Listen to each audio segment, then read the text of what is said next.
On Saturday, the inaugural flight of the route Miami-San Andres took place, an event of great importance in the framework of the tourism reactivation of the archipelago.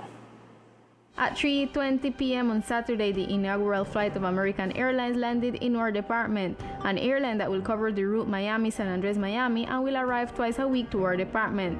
Several passengers gave to this journalistic house their appreciation about this important flight. This flight is very exciting because although I was born in the United States, I am a Colombian and I know the importance of this flight for the island. We are promoting it so that it is not twice a week but daily.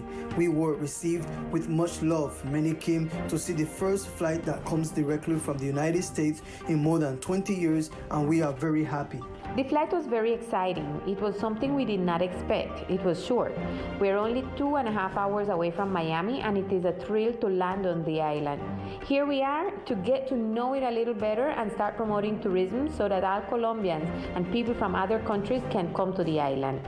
The president of ANATO San Andres chapter stated the importance of this inaugural flight for the islands. It is a great event for the island, for tourism, because we all know that we have not had a direct flight to San Andres for almost 20 years. It is a 2-hour flight, the same time we spent to Bogota. So it is wonderful to think that we are again connected with the United States. It is a small plane with capacity for 76 passengers since it is an unknown destination in the United States. But in any case, American Airlines is connecting the United States and the whole world, so there are many possibilities of having people arriving from other cities than Miami. That's why it's a great day and we are very happy to have them here. During the flight arrived different members of American travel agencies that aim to know the destination and this to promote it internationally.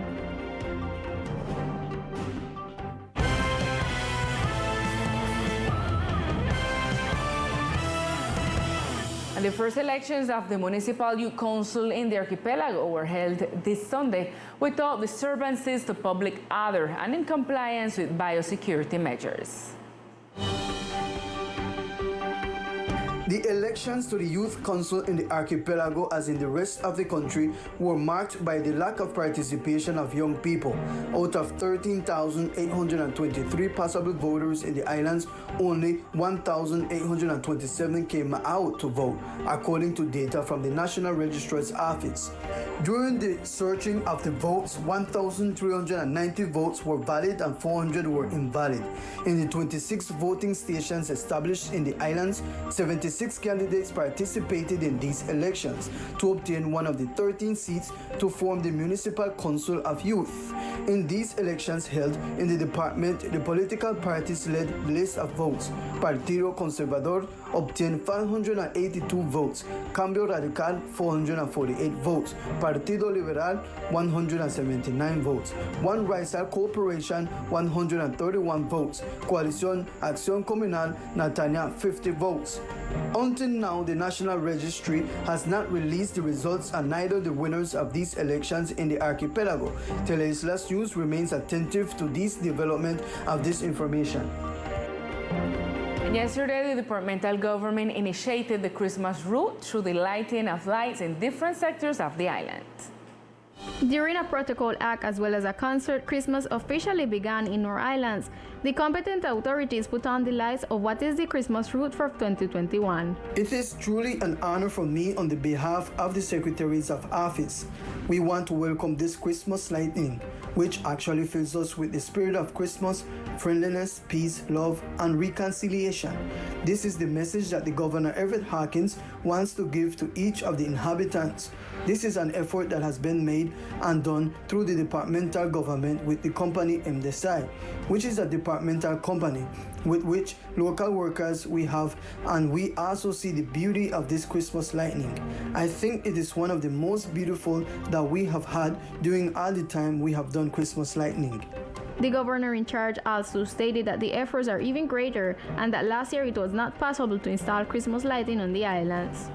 Last year it was not possible. However, this year we have made effort. We have practically more than 800,000 tourists to date on the island, and the truth is the combination of our landscapes, our seascapes, of everything we can see in our community.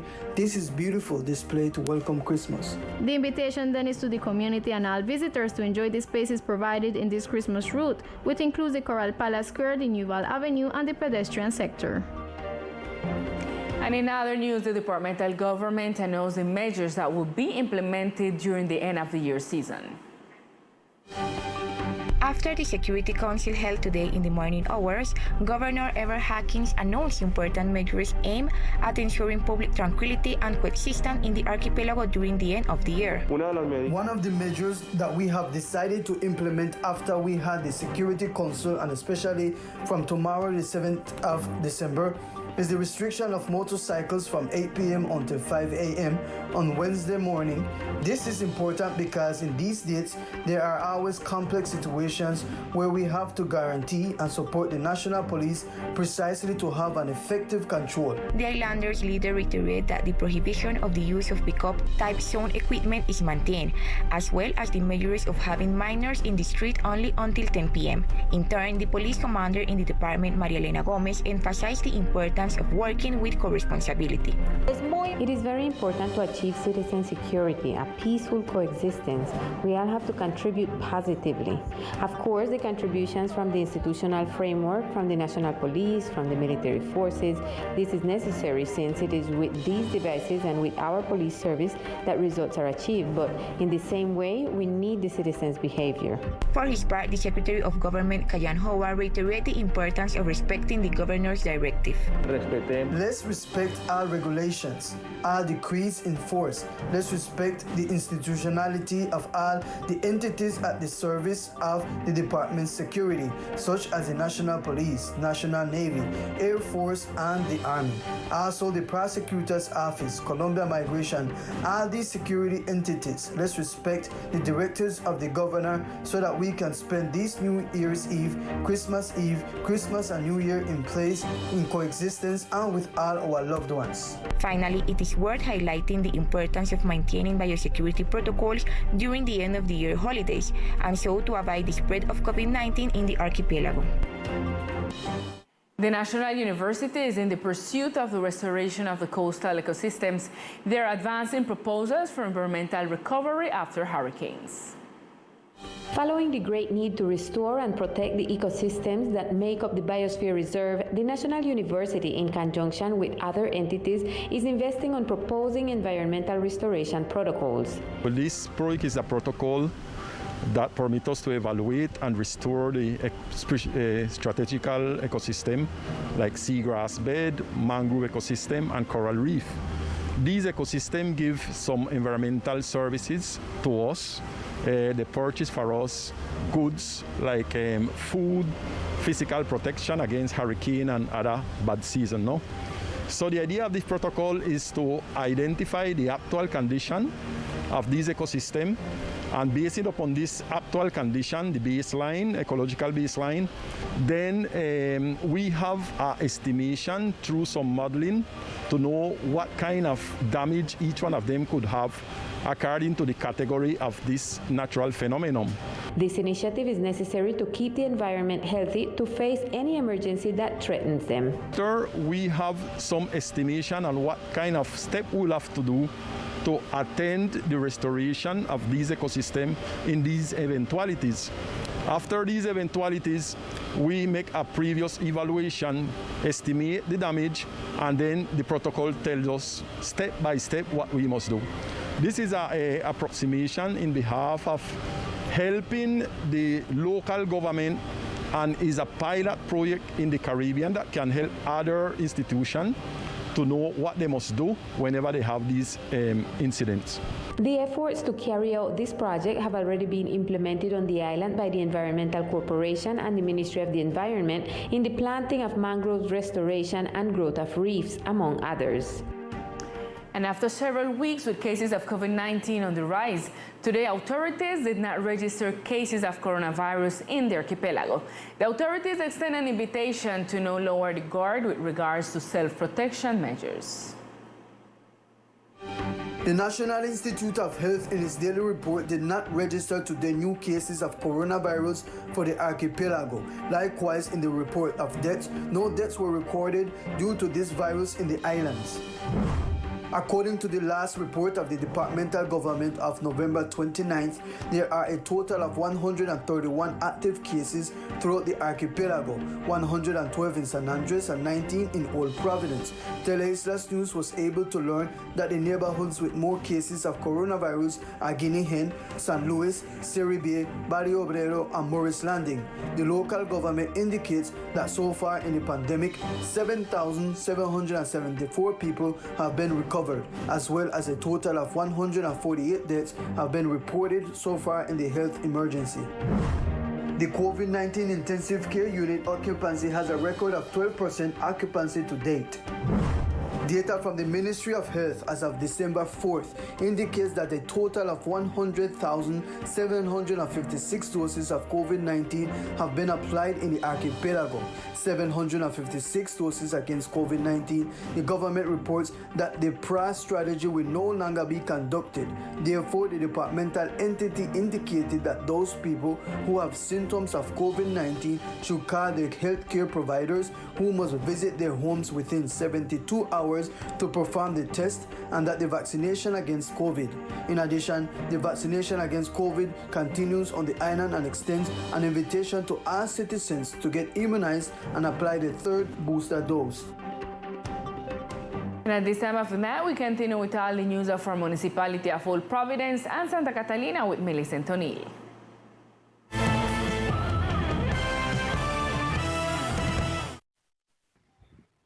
Good evening to all our viewers. This is the most relevant information from Old Providence and Catalina. Yesterday, the polls were held for the election of Municipal Youth Council in Old Providence and Santa Catalina with a participation of 10% of the possible voters. The first election for municipal youth councils in Old Providence and Santa Catalina were held this Sunday without public disturbance but with very little affluence. The big winner were the independent list with a total of 67% of the votes cast. The Youth for a New Providence list won 51% of the total votes. According to unofficial calculations, they will take 3 seats. The young man who headed that list spoke with Teleislas News. Me siento satisfecho. I feel satisfied. I feel grateful for these young people who trusted in our list, for these young people who supported us, because throughout this week we were doing activities and all that dedication. All that process was reflected in this election. According to calculations given by the website of the National Registrar's Office, the other winners would be the political party Cambio Radical and the Junta de Acción Comunal of Santa Catalina. Vamos a velar por... We are going to watch over the rights of the youth. Secondly, we are going to promote the participation of young people through sports as a fundamental basis for their personal development. And thirdly, we are going to encourage young people to take advantage of their free time. However, the low participation of young people is of concern, since out of the 1,065 possible votes, only 112 went to the polls for a total of 10.51% participation. And in recent days, 3 arrest warrants were carried out on the island for apparent sex crimes with minors. Members of the Criminal Investigation Sectional and the National Group of Police Intervention and Anti-Terrorism, in coordination with the Attorney General's Office, arrested 3 persons with warrants on the islands of Old Providence. We want to share with the entire community of Old Providence that we are here with a tactical group, and in the same way, investigators, intelligence personnel carrying out investigative activities, and in an attempt to individualize, materialize, and capture individuals who in the years 2020 and 2021 have sexually harassed minors even under 14 years of age. These actions took place at the Municipal Airport Road and in the section of Santa Isabel, where the arrest warrants of 2 citizens of 21 and 25 years of age were materialized for the crime of abusive carnal access to a minor under 14 years of age, events that occurred this year. The prosecutor's office considered it appropriate to to request their arrest warrant, and today these arrests were carried out by the police. A 57-year-old citizen was also captured in the vicinity of the Lovers Lane Bridge, required by another warrant issued by the competent judicial authorities for the crime of sexual act with minor under 14 years of age. These arrested persons were placed at the disposal of the Attorney General's office. On the other hand, this weekend, Honduran authorities reported the capture of 3 Colombian nationals from Old Providence. The Technical Agency of Criminal Investigation of the Public Prosecutor's Office in the country of Honduras, ATIC, reported that 3 Colombian nationals from Providence were arrested for allegedly carrying 19 buckets of an apparently illegal substance.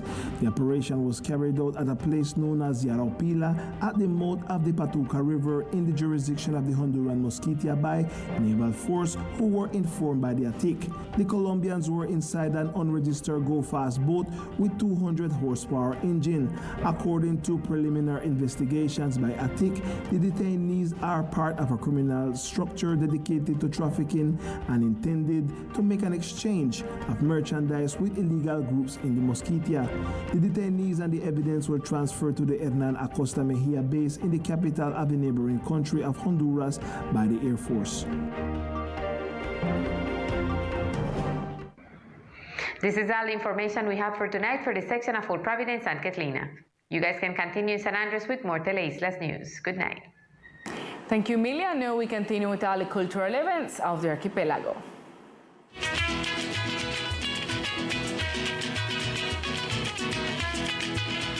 The Chamber of Commerce and the Ministry of Culture joined forces to launch Enjoy San Andres.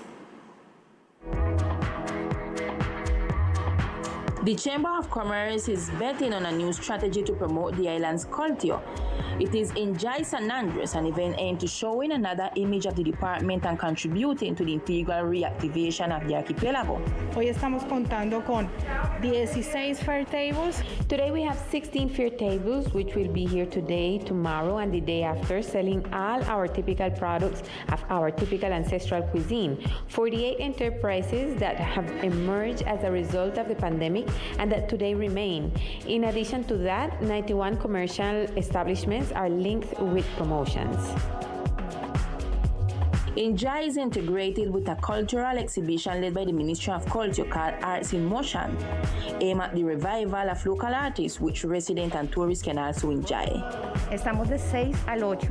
Tenemos 9 restaurantes. We are here from December 6th to the 8th. We have 9 restaurants, 3 hotels, and 3 stages on the island where we will be able to see music, dance, and all the cuisine.